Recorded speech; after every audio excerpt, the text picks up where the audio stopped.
ویژنی هم دارن که آقا من بعد 5 سال یه جایی هم کار بکنم برام بیمه رد بشه و اینا پاسپورت. سارا جون خیلی خوش اومدین. من رو سری افتادم همینم برای همه درگیر روسری ایرامیای درگیر روسری همیشه درگیر روسری. نه من همه جای جهان حجاب رعایت. چه دختر خوبی هست. ممنونم. خب حالا اول بهمون بگو که چی شد ترکیه رو برای زندگی و درس خوندن انتخاب کردی؟ خب من تک فرزند بودم و یه ذره دور شدن از خانواده ریسکش برام بالا بود که یهو بخوام خیلی برم.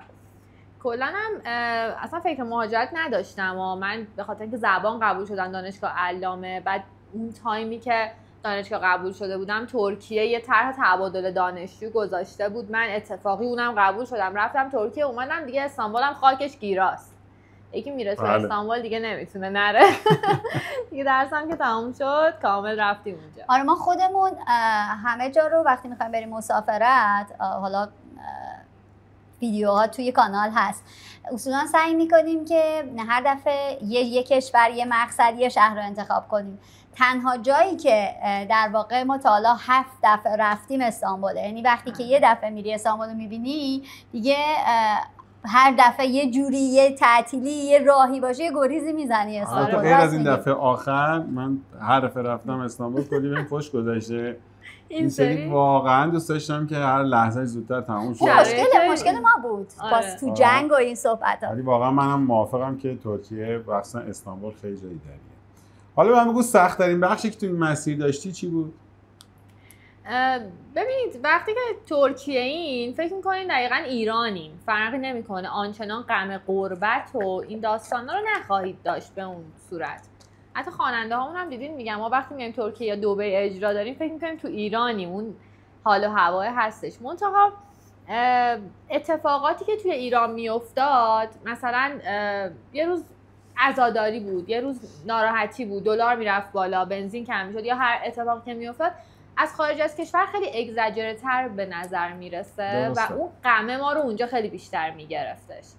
یعنی دلشوره ایران در واقع. دلشوره ایران. آره. الان یه پست جدید دیدم نوشته بود که مهاجرت وقتی خوبه که ندونی ایران کجاست. آره. خیلی جمله قشنگه. سر یک مسئله بود که پیش اومده بود و خارج از کشور فکر می‌کردن ایران قوقاست. برگشتم ایران دیدم که نه، مردم خیلی عادی تر رفتار میکنن. میفهمم که این دلتنگی که ما از دور داریم باعث میشه قصه خوردنمون بیشتر بشه و خارج از کشور مهاجراش خیلی قصه ایرانو میخورن. راستی به سارا جان سلام کردیم، ما به نرمین سلام نکردیم. نرمین هم امروز مهمان کانال ماست. آره نه خواستم این سوال سارا جون تموم بشه بعد نرمین رو معرفی کنم، چون نرمین اولین ساب کانال ماست، مشوق منه، این کانال راه افتاد. اولین شما اگه تو تمام زیر ویدیو ببینید کسی که اولین کامنت رو میذاره، اولین انرژی رو میده، نرمینه. این عزیز دوست داشتنی اصولا باید تو ویدیوهای قبلی توی استانبول، نمیدونم تو پلی لیست استانبول اومده بالا یا نه، ولی نرمین یعنی تو پلی لیست ما الان تو هیچ کدوم ویدیو الان چرا هست؟ تو پلی لیست ارمنستان هست، تو پلی لیست استانبول هست. تو بحث اجاره ماشین، تو بحث ویدیو اجاره ماشین تو پلی لیست ارمنستان نرمین عزیزمون هست، ولی امروز هم افتخار داده کنار ما. اولین ویدیویی هم که با سارا راجع به بحث پاسپورت ثبت کردیم، نرمین اون روزم تو جلسه ما بود. آره. امروز هم آوردیمش تو جلسه ما باشه. قراره که دانشجوی بعدی ترکیه‌مون هم حالا در سال‌های آتی قراره تعویض روغنی بزنه.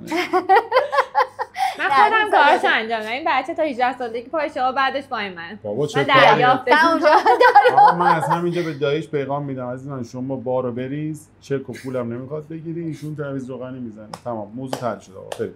آقا من بگم اگه ترکیه نبود کجا رو انتخاب می‌کردی؟ اگه ترکیه نبود ترکیه نمیشد دیگه، ترکیه که هست. نه اگه ترکیه نمیشد قطعا یه شهر یا کشوری که این شلوغیه توش باشه، مثلا ایتالیا یا صرفاً میلان. آره، که بدونم که اون شب زنده داریه و اون نایت لایفی که مثلا ما تو استانبول داریم رو اونجا هم خواهیم داشت. الان سارا چی میگه راجع به میلان؟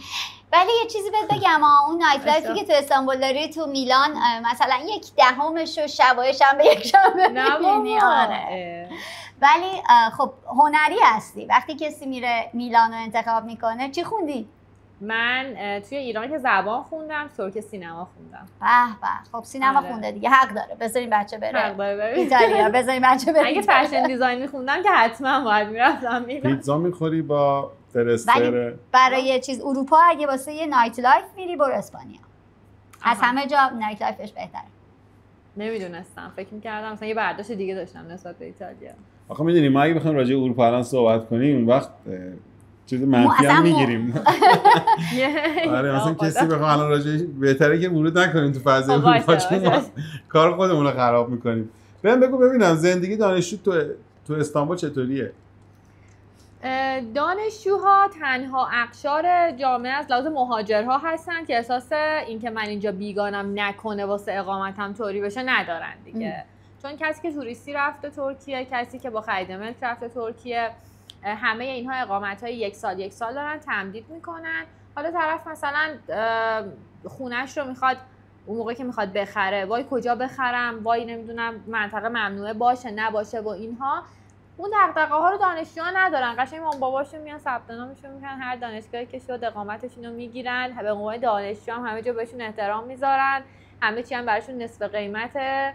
میخوام بلیط هواپیما بگیرن، هر چی بگیرن، راحت زندگیشون رو میکنن. اقامتشون هم بای دیفالت اتوماتیک سال به سال تمدید میشه و یک ویژنی هم دارن که آقا من بعد 5 سال یه جایی هم کار بکنم، برام بیمه رد بشه و اینا، پاسپورت میگیرن. واسه همین پس یه دورنمای خوبی هم دارن که میتونن که در واقع شهروند ترکیه هم بشن. حتی من قبل ببخشید نه میخواستم بگم با توجه به این شرایط جدیدی که ترامپ گذاشته که داره دانشجوهای کشورهای مختلف و غیر از ایران، حتی دانشجوهای کشورهای مختلف رو در واقع برمیگردونه به کشورشون و روی دانشگاه فشار گذاشته که دانشجوها رو اخراج بکنن، فکر میکنم و نزدیکی ترکیه به ایران، خب علت اصلی حضور تو دانشگاه ترکیه برای بچه‌های ایران خیلی جذاب باشه.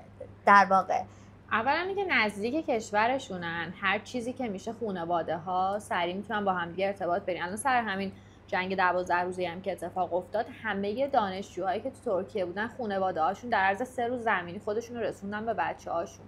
هم پایگاه امنی بود برای خانواده ها که ما بچه‌مون اونجا هستش، هم بچه‌ها دلشوره پدر مادرشون نمی‌کشن. یه مرز زمینی داریم که فقط کافیه این مرز رو رد کرد و از اون ور دیگه بریم به بچه‌ها برسیم. بله ما مرز زمینی رو هفتگی رد ما برعکس ما مثل رود ماهی آزاد میمونیم خلاف مسیر. ما خواستیم میگفت نه یا ما نه بذار تو رو خدا بذار. از کدوم مرز اومدین شما؟ ما از مرز رازی اومدیم تو دیگه. موقعی که مهر رو میزد یه نگاه اینجوری به من کرد، داداش صفو نمیبینی دارن میرن، تو کجا داریم برمیگردیم؟ آره این وقت مهر رو زد انقدر خوشحال بودیم. ما که با شجاعت کامل که بمبای اول دانشجو فرار می‌کردیم به سمت شمال، یه چند نفر اون داشتن برمیگشتن. منم اون موقع برام عجیب بود که ما همه داریم میریم، تو کجا داری میای؟ شما هم دقیقاً همون بودین. من یه چیزی رو اینجا توی ویدیو توضیح بدم، چون سبک کانال تا الان اگر ویدیو قبلی دیده باشین، ما اصولا سعی کردیم ولاگ‌های ترجمه محور رو بذاریم و من پلیلیست آموزشی خودم داشته باشم. ولی چون سارا این مسیر رو رفته و خودش همین الان داره به بچه‌هایی که تو بحث دانشجویی میخوان اقدام بکنن کمک میکنه، من حتما اطلاعاتش رو تو دیسکریپشن میذارم که اگر کسی تو این حوزه سوال داشت مستقیم بتونه از خودش ارتباط بگیره و بپرسه. در واقع میشه یه ویدیو تجربه محور فقط به جای تجربه ما باشه، تجربه ساراست، و این میشه یه ویدیو آموزشی برای اینکه کسایی که میخوان تحصیل بکنن خارج از ایران بدونن یه راه نزدیک، امن و مطمئن براشون وجود داره برای به عنوان تحصیل در دانشگاه ترکیه.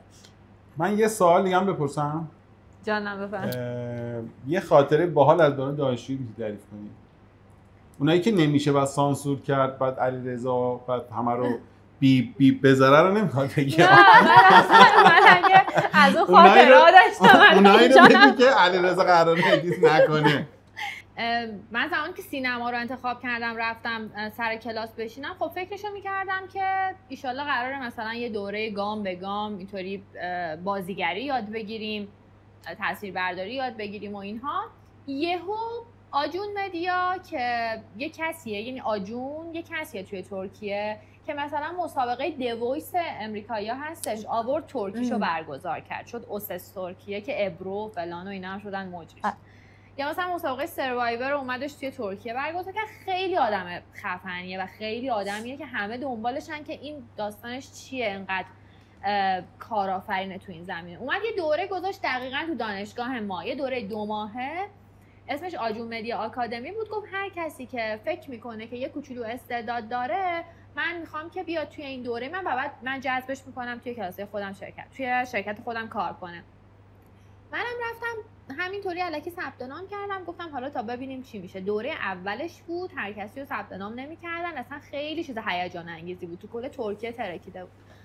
من تنها ایرانی بودم قبول شدم توی اون دوره و رفتم. همه ترک بودن، من بودم با 2 تا آذربایجانی دیگه.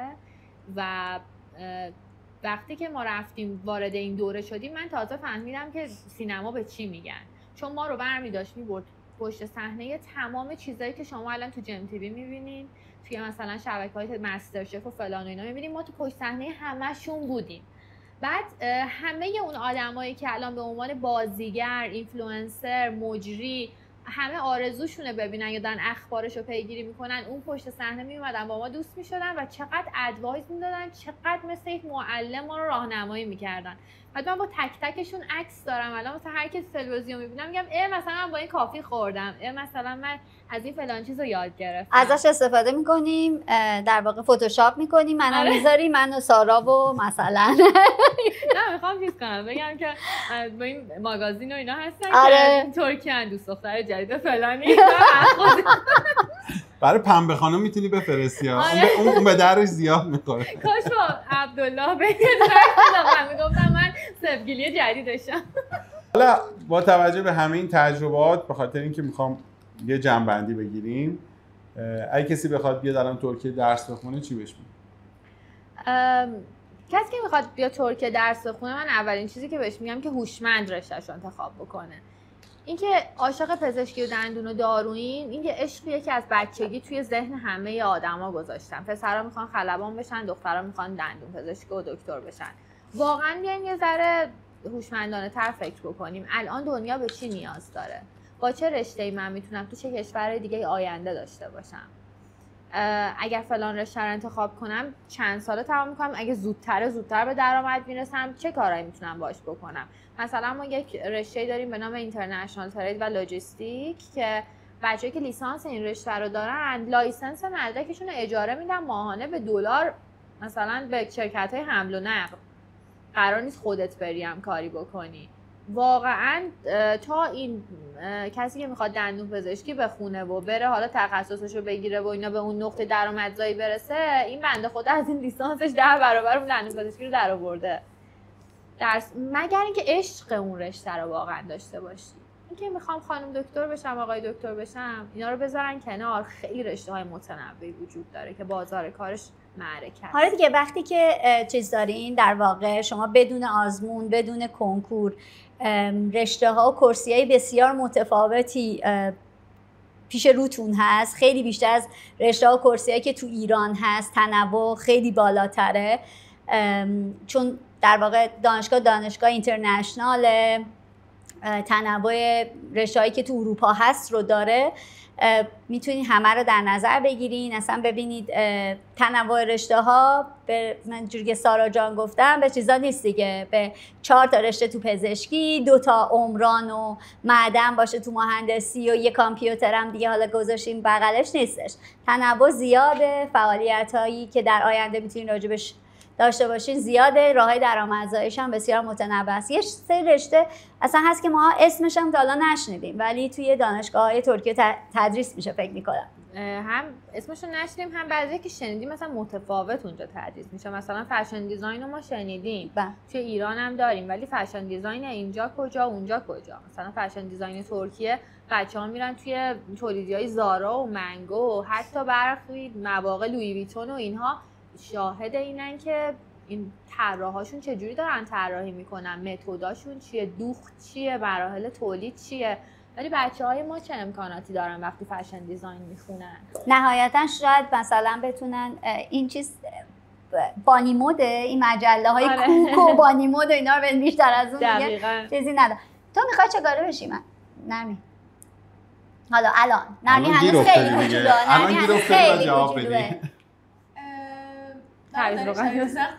حالا قرار گرفت بسم الله الرحمن الرحیم مثلا دوره میتونی بگی به نام خدا.